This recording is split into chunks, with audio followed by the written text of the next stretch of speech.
Over the last 11 years, I've managed over $500 million in Facebook ads to drive somewhere north of $1 billion in revenue across hundreds of businesses. Everything I have learned through has been through trial and error, and it has taken a long time to get to the point that I'm at now. So to help you bypass 11 years of my learning phase and save you maybe $500 million in ad spend, here's 40 of my absolute best pieces of advice when it comes to Facebook ads, things that I still do to this very day. First things first, when it comes to account structure, you want to make sure that every single part of your structure is broken out perfectly by prospecting, retargeting, and retention so that you have clear swim lanes in your ad account so that you know when you're investing that money is going to the appropriate new retargeting or existing customers. Second, make sure you have really good, clean naming conventions in your entire account. This sounds like a 2-year-old piece of advice, but to be completely honest, you would be shocked how many ad accounts I audit to this date that literally have terrible naming conventions. Things are not broken up properly, and as a result, brand owners think that they're prospecting, think that they're attacking new customers, but in fact, they're mix and matched everywhere in between. They don't know how to organize their budgets because of this. Third is to group your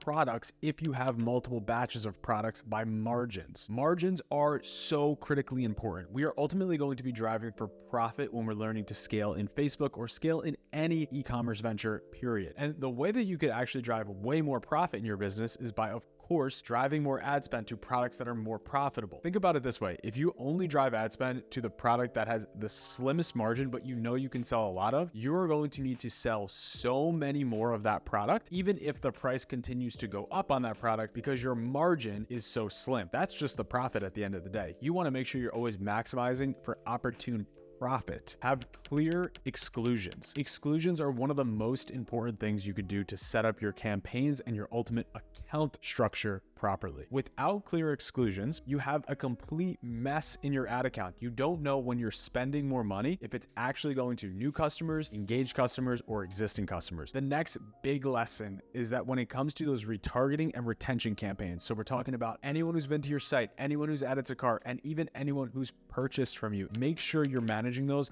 not just on a return on ad spend, but you're also managing those on a frequency. Frequency is a metric in your column set in Facebook that you can see just about any time. It is your impressions divided by your reach, and it's going to show you how many times on average your ad was seen. This is a critical metric when it comes to retargeting and especially retention, because it's going to specifically show you if you're over delivering your ads to certain cohorts or to certain audiences. You don't want to show your ad 20 or 30 times to the same person over and over again. They're probably going to get sick of you. The next piece of advice here is to always use lifetime budgets when you're running sales. And what we've noticed is that when we're using lifetime budgets in sale periods is that the budget will slightly distribute to better performing days of the week. That is a very important thing, especially when you're running a short time frame of a sale, because the hard part about sales is that you can't always optimize during your sale because there's just not enough time. Next, and one of the most important things to understand when you're running Facebook ads, especially at scale, is that you have to do geographic analysis. This is most applicable for people running in multiple countries. If you're running in multiple countries, don't just group all your countries together and cross your fingers. If you're early stages of this, group those countries together, but always check the performance of those countries and then break out the best performers. And the way that you break out isn't by taking, let's say the United States is your best performer. We don't just take the United States and rip it out of the campaign. We rip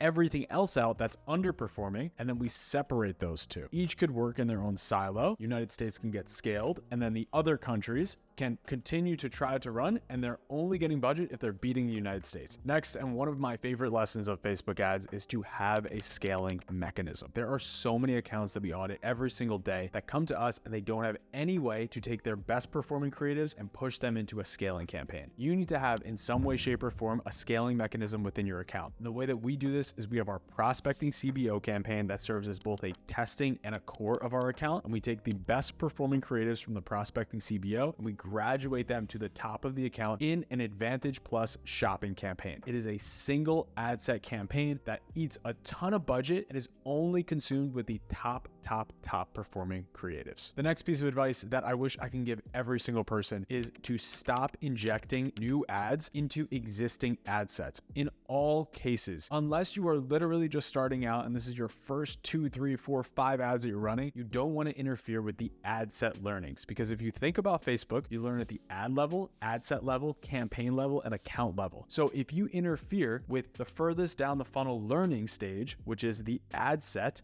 by injecting new ads into the ad set, you also mess up the campaign and even potentially the account level learnings. Not to mention, you're messing up all of those learnings that are happening on those other creatives that are already spending your cash. Now, this piece of advice basically applies to everyone that I have ever talked to that has ever run Facebook ads. Do not over optimize and do not optimize too early. People will run ads, spend $100 on those ads, pause their ads down. You have to give this machine some time. People often make irrational decisions in their Facebook ads, pause things down way too early, and then what winds up happening is that campaign or that ad recovers just a few days later, meaning you had impressions that you received and they just take a couple days to actually convert, because most people don't just see an ad and instantly buy. They see an ad, they see a second ad, they see a third ad, they think about it, then they make a purchase. One thing that I've learned a lot is that when it comes to Facebook ad copy, it is heavily underutilized. Facebook ad copy makes a huge difference, and ultimately it's really hard to test because you have different headlines on different creatives. We know creative is the bigger variable here, but there's a way to connect creative to the proper headline. And the way that we want to do that is by using dynamic creative. That doesn't mean DCO, that's not dynamic creative optimization. That is dynamic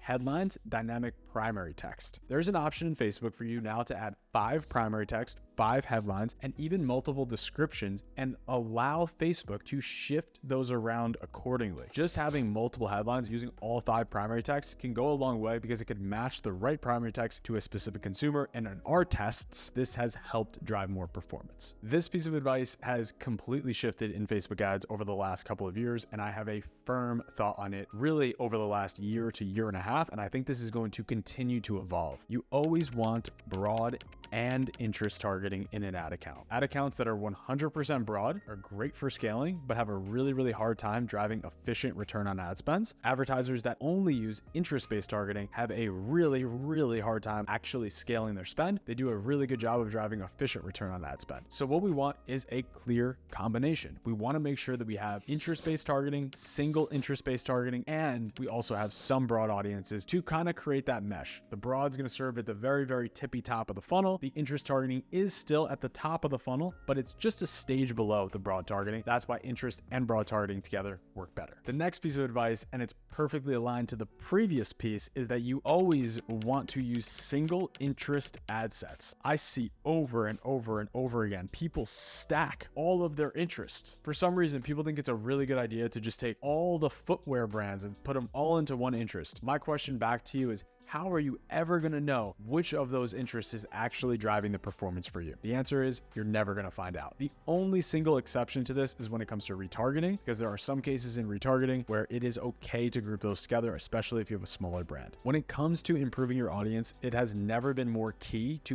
upload your CRM data. So this could be your Klaviyo data, MailChimp, whatever you are using to collect emails on your website. Push these in to your Facebook platform. Now, all of these programs now have integrations to make this super smooth. So the way that we do this is you have a 30-day site visitor audience, for example, that you're using your pixel site visitors 30 days. And then in the same audience, in your inclusions, you are also including the same 30-day site visitors from Klaviyo or from your CRM. So it's just an enhancement. Now you have 2 lists of the same people, essentially doing the same thing, but maximizing your coverage just in case someone was not captured properly on the pixel or vice versa. We now have double coverage. It improves the match rates, and we see that when we implement this account-wide, we have increases in performance. A huge lesson. And this lesson actually comes from working with hundreds of direct-to-consumer e-commerce brands at the Moonlighters. Most brands don't actually know why their goal is their goal. People create fake targets in their head. They say, I want to achieve a 4 return on ad spend because in 2015, I achieved a 4 return on ad spend. 2015 was 10 years ago. And if I'm honest about it, the only way to set your goals is by actually deducing down with your cost of goods, with your margins, with how much you want to pay yourself, with how much you want to pay your employees, and then understanding what do I need to achieve. So make sure that when you're setting your goals, make sure your goals are actual to your business. And if you don't set your goals properly, I can almost guarantee your business is not going to scale either as quickly, or if you scale, your bank account might not show the right numbers at the end of the month. This next piece of advice has completely shifted over the last couple of years. We saw a huge rise in UGC content over the last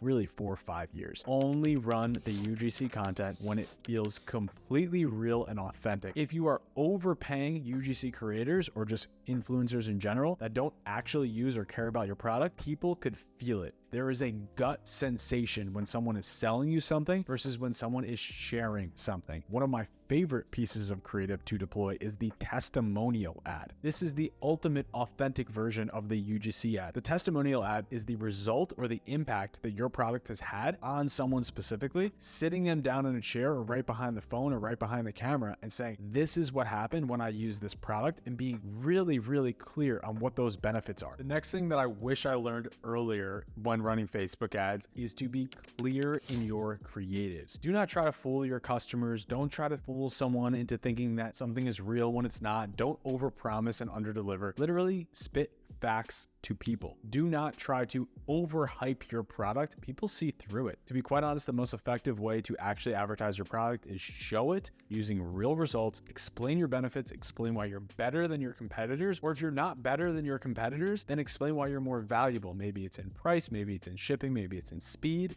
Next, when it comes to creative, you always need to have a mix of videos and images. We have seen over and over and over again, and honestly, the amount of questions that I have fielded just on this YouTube channel alone in the comments, I've seen so many people ask me, should I run videos? Should I run images? Should I run reels? What formats should I run? You should run videos, images, GIFs, carousels, product carousels. You should run every format possible in the Facebook ecosystem. And the reason that you need to do this is because Facebook is going to showcase your product to all people depending on what that person likes to digest. For example, if I'm someone who only responds to catalog ads, then I'm going to be a person who receives way more catalog ads than someone who responds to reels or videos. And when it comes to what creatives to actually create, the key is to create different kinds of creatives depending on where the user is in the funnel. This is a really big point of conflict for most people. A lot of people just throw all their creatives into all their ad sets and hope for the best. The way that we like to manage accounts at the Moonlighters is we are always taking all of our creatives and testing them in prospecting. You're then speaking to people slightly different in retargeting, but not all the time. The only place where we definitely have to be different is in our existing customer cohorts, our new sales, new products, events, anything related that's new. This is one of those tips that I feel like you could only experience if you actually go through it. Never run an okay ad. Only run ads that you know for sure look and feel good. Brands that have really strict parameters on what they feel they're comfortable running and just a general high standard, that standard not only relays to the consumer to show that you're a high quality product and brand, but it also relays to your whole team. And one of the final tips when it comes to creative advice that's been given to me over and over again that has actually changed, and advice that I've used quite a lot, is run text on images. Whether it's video, whether it's static images, text should be heavy. If you remember, just 4 years ago, you weren't even allowed to have text on any ads. It was crazy. You couldn't even put a call to action button or say what the product was. Then they started to allow product callouts. Then they allowed big text on images. Now we're at the point where almost every single image on Facebook, especially ad images, contain loads of text. Put text on image, be clear, and make sure that ultimately you're relaying to the consumer exactly what the experience is going to be like for them and what they're going to get as a result of clicking that shop now button. Now let's talk about my favorite topic, testing and optimizing. This lesson has changed so much over the years. When it comes to looking at attribution settings, I generally recommend that everyone turns on 7-day click, 1-day view. Now there are some caveats to this, but generally 7-day click, 1-day view is going to give you the most amount of data in your Facebook ads platform. However, when you are actually optimizing and making changes on that data, you want to look at the 7-day click. If you look at 7-day click, 1-day view, you're going to get mashed a little too hard with existing or engaged customers that just merely ran by your ad and then made a purchase anyway. Maybe they saw an email, whatever it was. You always want to make sure you're optimizing on a 7-day click. Now, you'd be shocked to hear that ROAS, cost per acquisition, even purchases and purchase value are not leading indicators. Leading indicators are the rest of the funnel that actually allows you to understand what's going to happen in the future or allows you to not make irrational decisions in your ad account. You always want to be looking at CPMs, CPCs, CTRs, frequencies in your ad account, because you never want to just take at face value your return on ad spend. In more cases than not, a bad return on ad spend or a lowered return on ad spend or some sort of fatigue is actually shown more in CPCs, CTRs, CPMs, frequencies than they are in just your return on ad spend alone. And oftentimes people make bad decisions by pausing down ad sets, ads, even campaigns, completely hurt their top of funnel, when in reality they should be focused more on what's continuing to drive the top of funnel and then drive revenue down funnel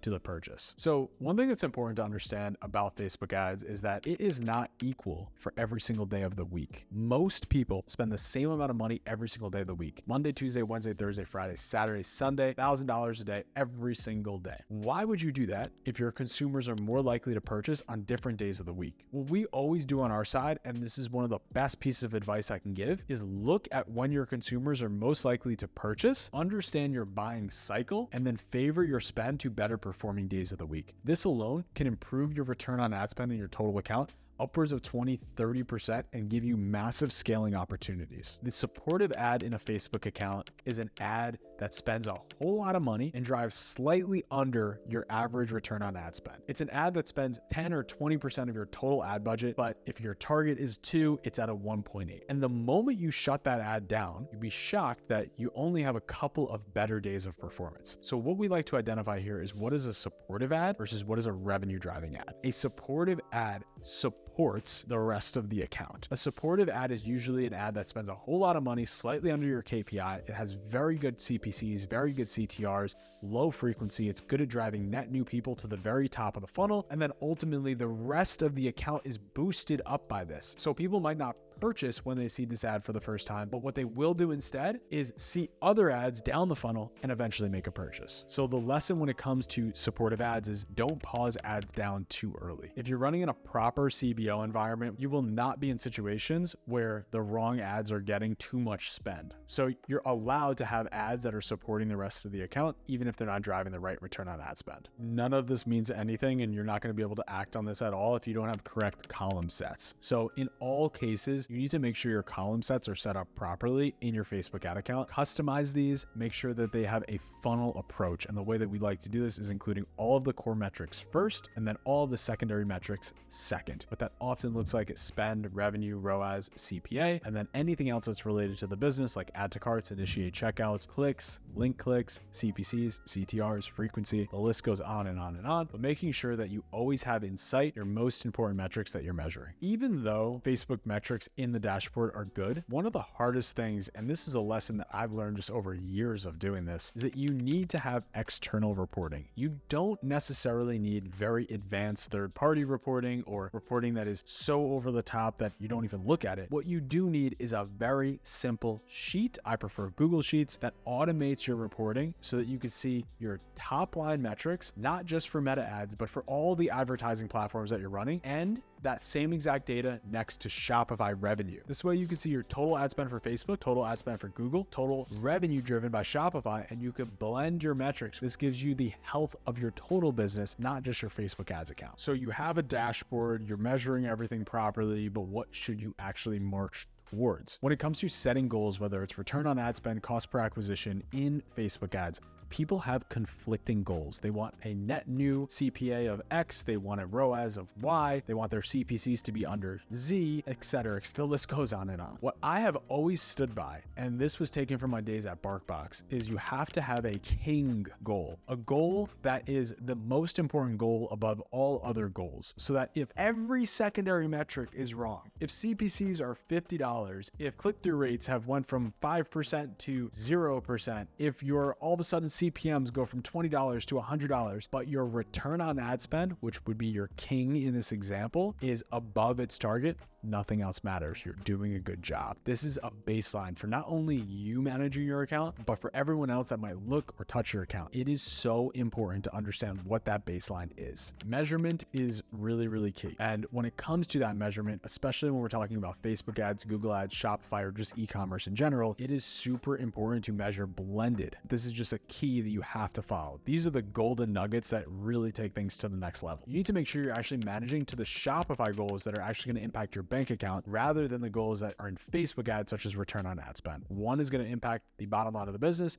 The other one is going to impact a platform vanity metric. One of the questions that I get asked so often is, how often do I monitor ad performance? I'm going to tell you the two things I monitor every single day, and then how often I actually make changes. On my side, I always check spend and revenue. I want to check my core funnel metrics. That could be anything like CPCs, add to carts, purchases, revenue, spend. Every day, make sure we're pacing okay. However, I won't make changes in the ad account unless A, something is really, really wrong, or B, on a weekly basis. Do not over optimize. It will really hurt your ad account. And speaking of over optimizing, the lesson that I have learned has been to monitor the full funnel, not just the core metrics. That full funnel is going to tell you so much more information than you would believe. If your add to carts are flat and your add to cart ratio remains the same, you are probably having purchases that are going to line up in just a day or two. You might just have to be patient in your ad account. At this stage, you're probably recognizing that all of these tips are unique. There's a whole lot to go through here. And this is where the big old mindset actually comes into play. Facebook rewards consistency. You have to avoid panicking during short-term dips or short-term changes. Understand your seasonality, understand your buying cycle. Facebook wants to see you spend consistently. They want the algorithm to be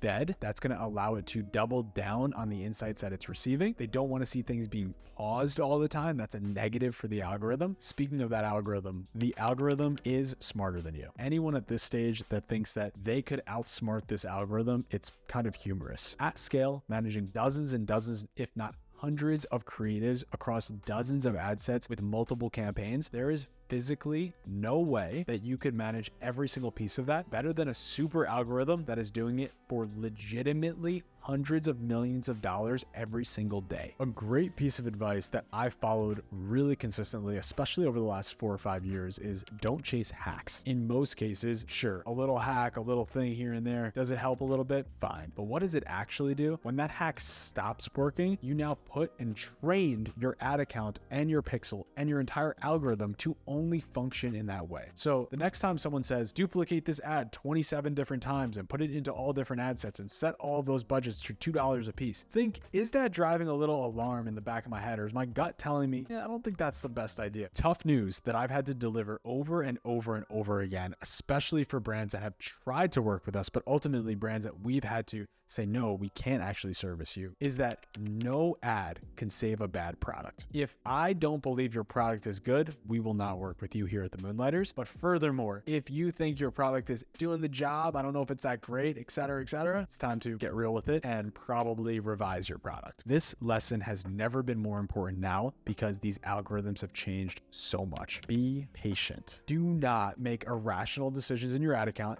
that are going to have a downfall effect and really have negative impact on even a short-term scale. Patience in an ad account allows you to make less decisions and therefore less bad decisions. The algorithm is not going to be right 100% of the time, but what it is going to be right is more than us. Don't think you could outperform it. Just make sure you're really patient when it's doing something that feels maybe a little off, or a new ad that you're launching didn't get all the budget. Give it a little bit more time than you would expect. And my final tip here, work with a pro if you don't think you can do this. In many cases, I see people treat ads like it's something that anyone can do. And yes, you could all set up an Advantage Plus campaign. You could all follow every single structure, every single piece of advice that I'm giving right here. But I hope that most people listening to this are actually pros trying to sharpen their knives, not just someone who's trying to run ads for the first time, or someone who already has a $50,000 budget and is trying to just get a little bit better at it. Think about it like this. Hiring a professional in every other category of your business is a no-brainer. The same applies for ads. Just because it's easy to start, set up, and spend your first couple $1,000s does not mean it's easy to scale. The entire point of this was truly to give you every single little bitty piece of advice that I've acquired over the 11 years and $500 million in ad spend that I've spent on Facebook ads. If you want to see more guided tutorials for exactly how I set up all the Facebook accounts, how we optimize, how we graduate, how we scale accounts,